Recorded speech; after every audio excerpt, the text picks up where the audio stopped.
Over the years, we've been spending so much time visiting forts and going through underground tunnels as we travel through fortress history. So, have you ever wondered how interesting it would be if somebody would just uncover one of these forts entirely, so you could see it laid out bare and naked? Well, during World War II, a rather angry crowd of Germans and Belgians did just that. So we're going to Belgium, not far from Antwerp. As we have seen, so many defensive forts were built after the Franco-Prussian War, preparing for World War I, where they did see a lot of action. This one was no exception. But today we're not looking at battle damage. That was since repaired, nor are we looking for fighting positions as they were removed. We are looking at a naked fort. Fort Breendonk, which stands for large marshland, and being surrounded by water makes perfect sense. This fort was built as part of the fortifications surrounding Antwerp and the port.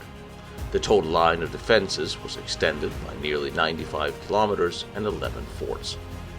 The forts were of various types. There was first and second rank forts. Breendonk is a second rank fort. The construction started in 1909 and about 41,000 cubic meters of non-reinforced cemented concrete. It was surrounded by a ditch 4 meters deep and 50 meters wide. It was, thereafter, completely covered with earth that came from the excavation of the ditches. So, it was hidden from enemy sight and had a bit more resistance against direct hits from artillery. It was armed with about 30 cannons and howitzers, had 4 75mm guns, 4 120mm guns placed in embrasures. The garrison consisted of about 350 soldiers in wartime and about 100 in peacetime. During World War I, nearby houses were torn down, as was customary to give the gunners a clean field of fire. The fort could resist artillery up to 220 millimeters, however, not the German 305s or 420mm shells, as we saw at Fort Longking not far away. In October 1914, the fort was bombarded for the first time from beyond ranges of its own artillery. It was hit by 563 Austrian 305 mortar shells, which eventually killed the fort's commander, and the Germans took the fort and the town on October 9th, as Antwerp surrendered. Normally, we're looking at forts and battles. This is a fort. This was built before World War I. We all recognize what this looks like. It looks exactly the way it's supposed to. Well, from here anyway. Appearances may be deceiving because a whole lot of strange things happened to this during World War II, where it was used as a prison. What makes it really interesting is the guards had the prisoners dig out the fort. So now you can see everything exposed.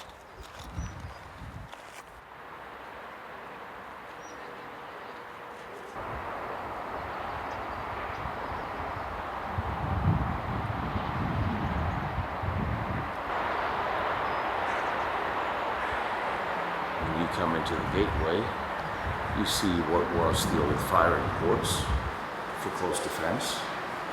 It's been bricked up. Of course, there's the drawbridge. It's ever present in a lot of these Belgian forts. But there's something else. There's something a little strange about this place. There's bars in the windows. There's towers, guard towers, pointing in.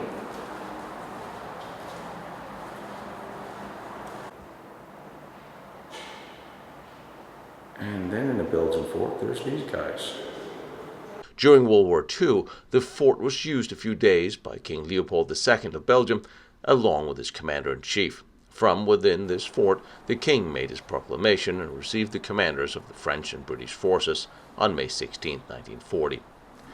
The fight for the fort surrendered, and from the end of September, the first prisoners were brought here to the fort by Sturmbannführer Philipp Schmidt.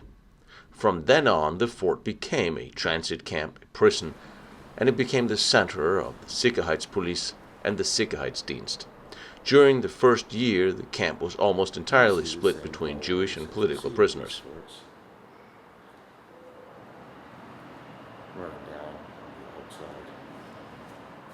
And since the fort's cells mainly held members of the Dutch resistance, there were a lot of single cells where prisoners would be held before and during interrogation.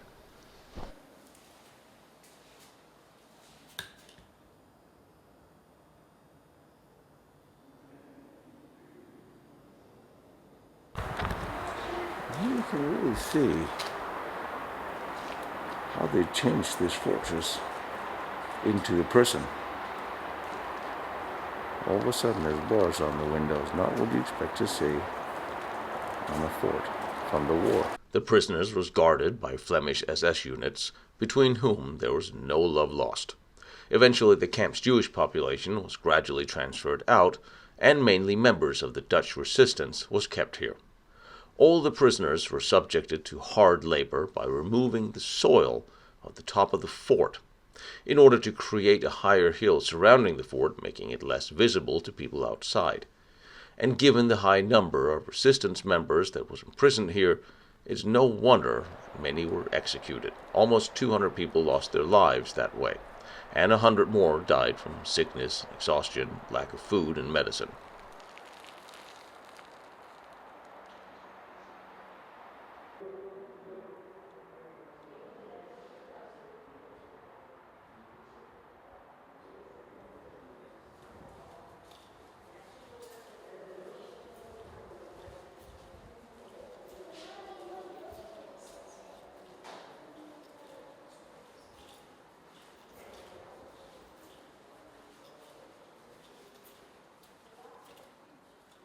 But by turning the fort into a prison, it have been exposed and preserved perfectly, and that makes it interesting to see from a design perspective.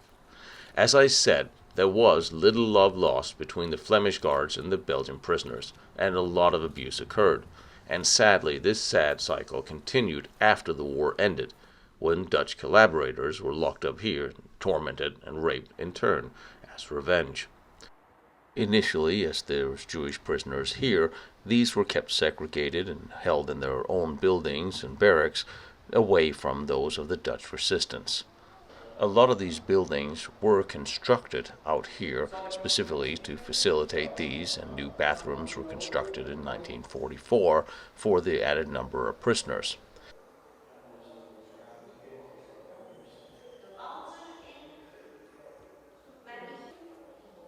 And despite the whole fort being rebuilt into a prison, you can easily see that despite these conversions, this is what it was. It was a barrack area where soldiers used to be stationed, and it was a fairly easy conversion to make, to literally put bars on doors and windows and turn them into prison barracks.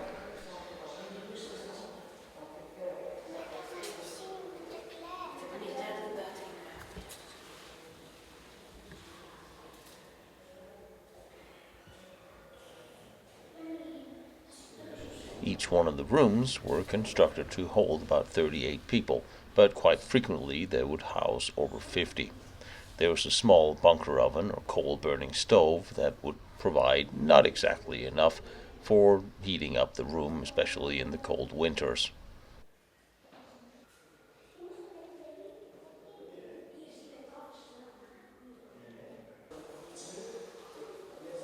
But it's clear to see that from the peacetime garrison before and after World War I, there was plenty of room to hold the 100 soldiers that was stationed here. Even the 360-some soldiers during wartime would easily be housed in this. This is very spacious. There's lots of rooms, bathrooms, washing areas. This would not have been a bad place to be stationed. It has all the designs of a grand old fort, from the cusp of having been a fort into then would be a fighting position in a bunker. And thus there was plenty of room to convert a whole lot of single holding cells for the prisoners.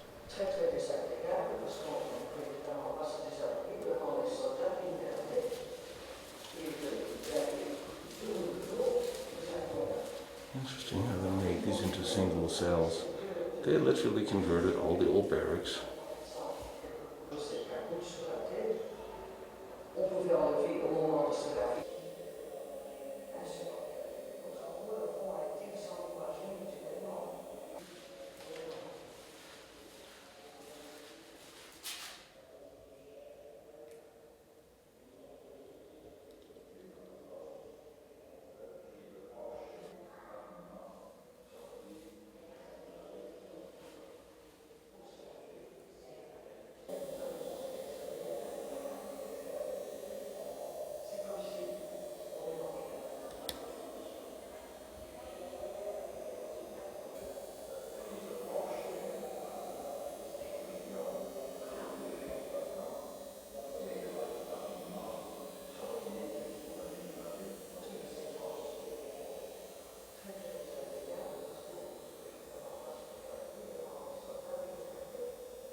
This must be one of the old galleries. There's no longer access to any one of the fighting positions, because of course the steel domes and weaponry was scrapped, but here in one of the old powder magazines, this was now used to interrogate those members of the resistance that needed to be so, and obviously not exactly a fun place to be at that time. I don't think anybody wanted to be here, certainly.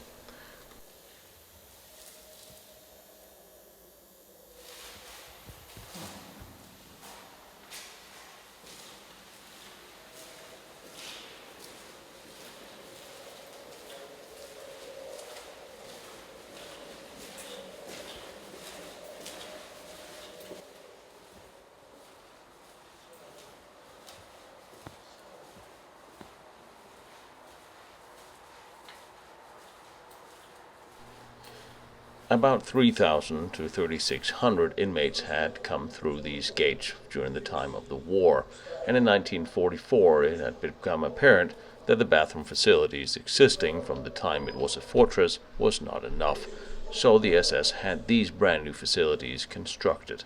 One of the newer buildings that was built for the prison.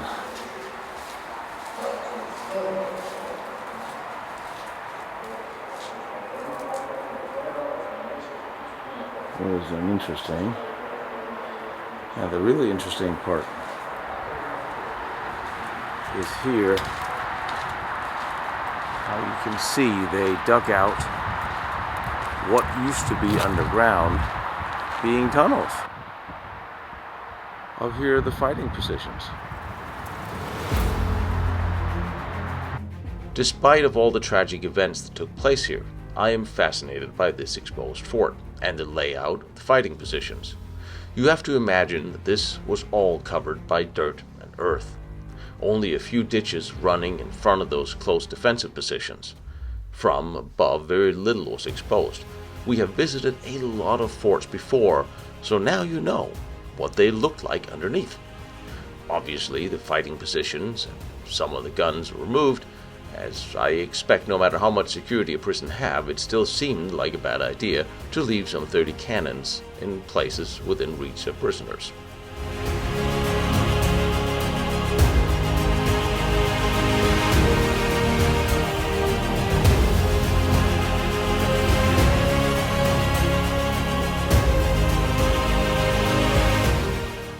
And right here you can see exactly what I'm talking about.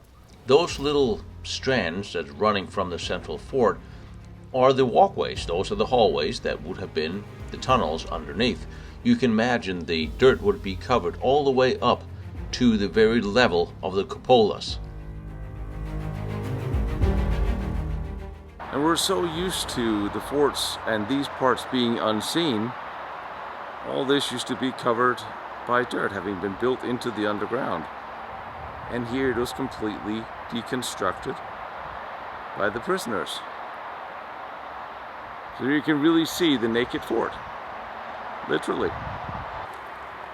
This would have been a tunnel, possibly leading to the outside of the moat.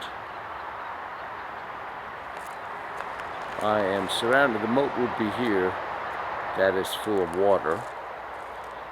The fort is in there, with defensive positions pointing in this general direction. Then there's the new part that wasn't here.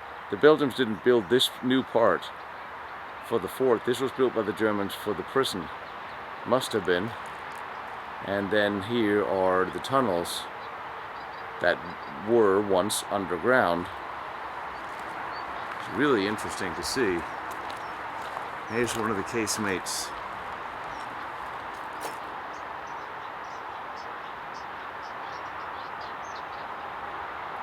Where one of the fighting positions once would have been. This is really interesting to see how it looks, or how it looked as it was built. Because all of this would have been underground.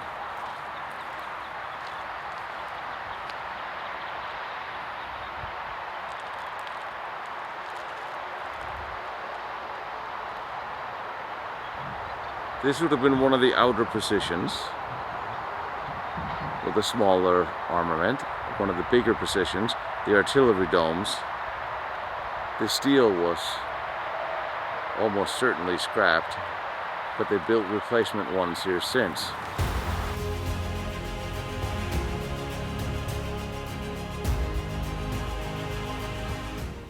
And looking at this from above, at these enormous spaces that was filled up with dirt back in the day, it can only be imagined how hard and grueling work it must have been for the prisoners to excavate some 250,000 cubic meters of soil to lay all these bare. And of course it was done by hand tools and carts. So this isn't a part that would be exposed, because here is a defensive position. There would possibly even have been a moat here. This would all have been dug in underground. Would have been a tunnel that we walked many times before, leading up to some of the fighting positions. Now, there's definitely remains of the old fighting positions.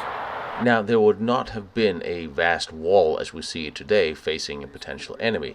These firing positions would have fired into a ditch, just like we've seen before. Leading one of these directions.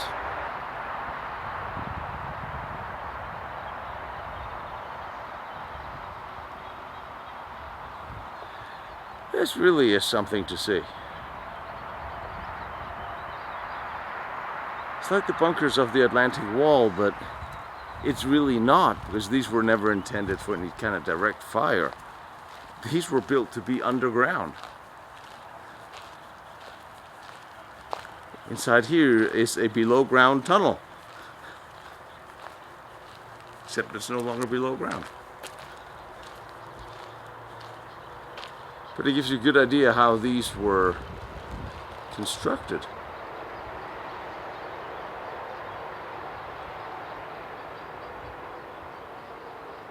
All the way back before World War I.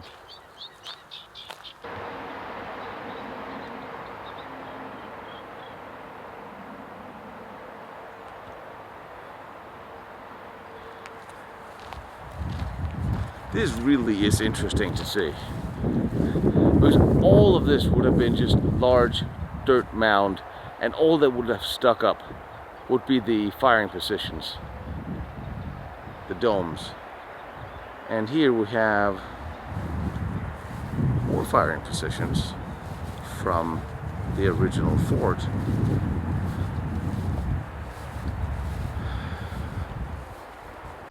Unfortunately, there are very few pictures from this place, but it does appear that everything was covered up extremely well, and this little building was independently shooting down a ditch or opened up a field of fire over the water.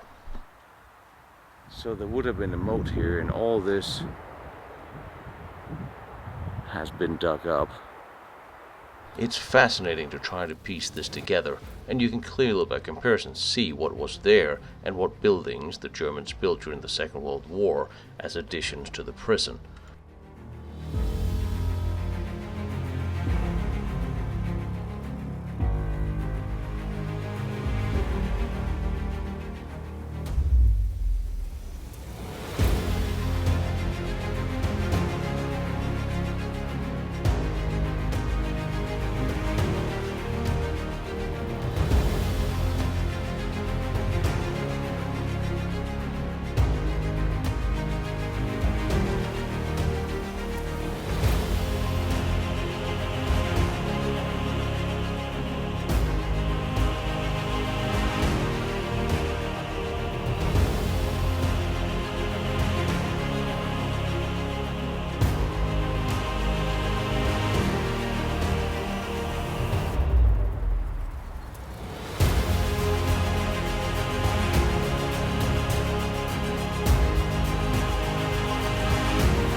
And see all the domes. Absolutely fascinating to see this deconstructed. We'll see the top of the stairwell leading up to, well, what would have been the roof.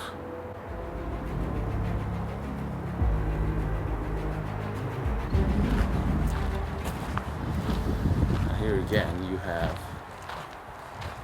3 of the fighting positions of the old firing ports. And I guess you don't have to read the brochure to realize what this particular section of the prison was used for at this time. The earth bank gives you an idea. And if you have no doubts of what took place here during the Second World War, the gallows might give you a hint.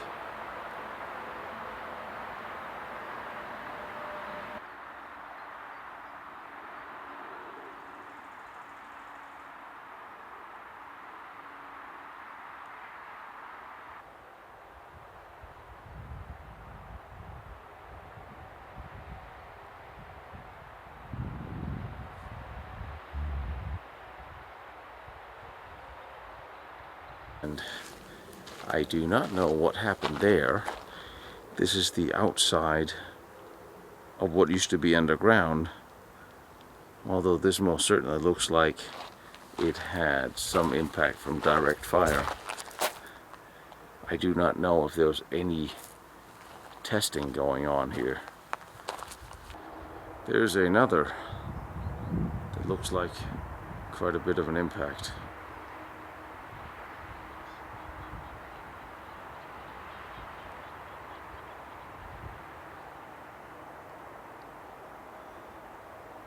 Although not by anything that would penetrate. It looks more like a high explosive something, if that's what indeed that is.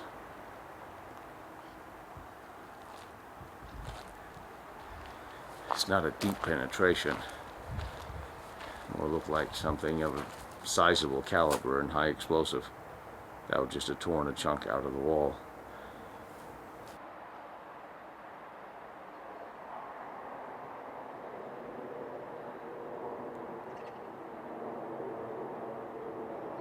And here again you have some of the old firing positions hidden very close to the wall. And still some of the steel domes are in place. Up there, which used to be just, well, on top of the fort. And there it looks like you have a broken walkway here. That would have been a tunnel leading to this defensive tower. Just amazing to think that this tower, that is 15 meters above ground probably, used to be just buried in ground. And this would be a tunnel that would lead out to this tower where the dome has been removed. And you can clearly tell this is one of the tunnels that we spent so much time in. Just interesting to see these tunnels above ground. But you also see how thick the walls were. They were built a good meter and a half, despite the fact that these would have been underground. And see it here, this has been all covered on all sides with dirt, leading from the main citadel, if you will, out to the extremity of the fighting positions, which is really, really interesting to see how they did this. This is how they built it. And I know the Germans here, the guards, made them dig out the tunnels, but one can't help but to think if they were not just a little bit curious to see, as we are. So this is part of one of the World War II constructions, and inside is one of the bathrooms that was built in 1944.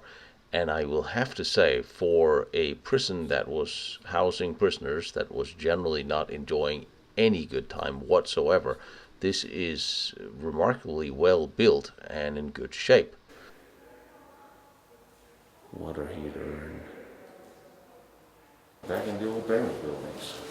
And during the time of the First World War, this is the front building facing the entrance where the offices and administration would have been. You definitely have the old building with defensive firing positions leading down the moats.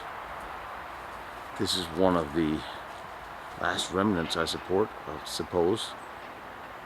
of what the fort would have looked like, except for the bars over the windows.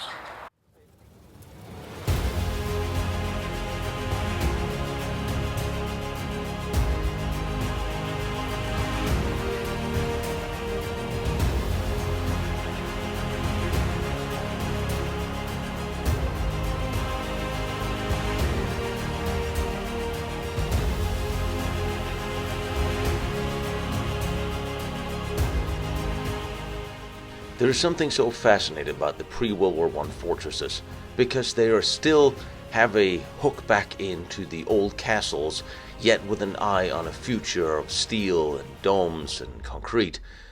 And I do really enjoy showing these to you because they're all somewhat slightly different as they were developing these new methods. For now, it's time to go back to World War II and see how things eventually evolved.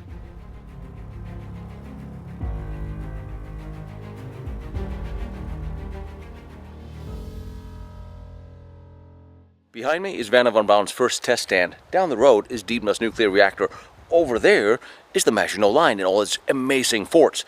I'm visiting them all and I'm bringing them to you. So I really appreciate you like, follow, and share what I'm doing, trying to document all these important historical locations.